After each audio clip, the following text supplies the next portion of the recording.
ಅವರ ಎಂಟೈರ್ ಫ್ಯಾಮಿಲಿಯಲ್ಲಿ ಹೈಸ್ಕೂಲ್ಗಿಂತ ಜಾಸ್ತಿ ಓದಿದ್ದು ಅವರು.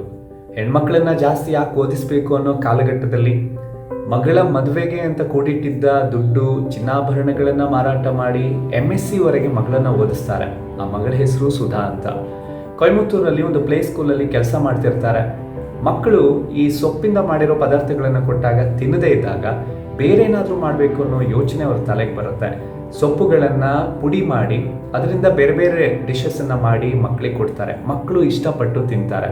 ಆಗ ಅವ್ರ ತಲೆಗೊಂದು ಯೋಚನೆ ಬರುತ್ತೆ, ಇದೇ ಬಿಸ್ನೆಸ್ಸನ್ನು ಮಾಡಿದರೆ ಹೇಗೆ ಅಂತ. 2,000 ರೂಪಾಯಿ ಇನ್ವೆಸ್ಟ್ಮೆಂಟಲ್ಲಿ ಈ ಸಾಂಬಾರ್ ಪೌಡರ್ಗಳನ್ನು, ಮಸಾಲ ಪೌಡರ್ಗಳು, ಹಾಗೆಯೇ ಸೊಪ್ಪಿಂದ ಮಾಡಿರುವಂಥ ಪೌಡರ್ಗಳನ್ನು ಮಾರಾಟ ಮಾಡುವಂಥ ಇನಿಯಾ ಆರ್ಗ್ಯಾನಿಕ್ಸ್ ಅನ್ನೋ ಸಂಸ್ಥೆ ಆರಂಭ ಮಾಡ್ತಾರೆ ಗಂಡನ ಜೊತೆಗೆ. ಇವತ್ತು ಲಕ್ಷಾಂತರ ರೂಪಾಯಿ ಆದಾಯ ಪ್ರತಿ ತಿಂಗಳು ಪಡ್ಕೊಳ್ತಿದ್ದಾರೆ. ಎಲ್ಲೋ ಶುರುವಾದ ಜರ್ನಿ ಎಲ್ಲೋ ಯಶಸ್ಸಿನ ಕಥೆಯನ್ನು ಬರೆಯೋದಕ್ಕೆ ಕಾರಣ ಆಗಿದ್ದು ಅವರ ಸಂಕಲ್ಪ, ವಿಭಿನ್ನವಾದ ಯೋಚನೆ.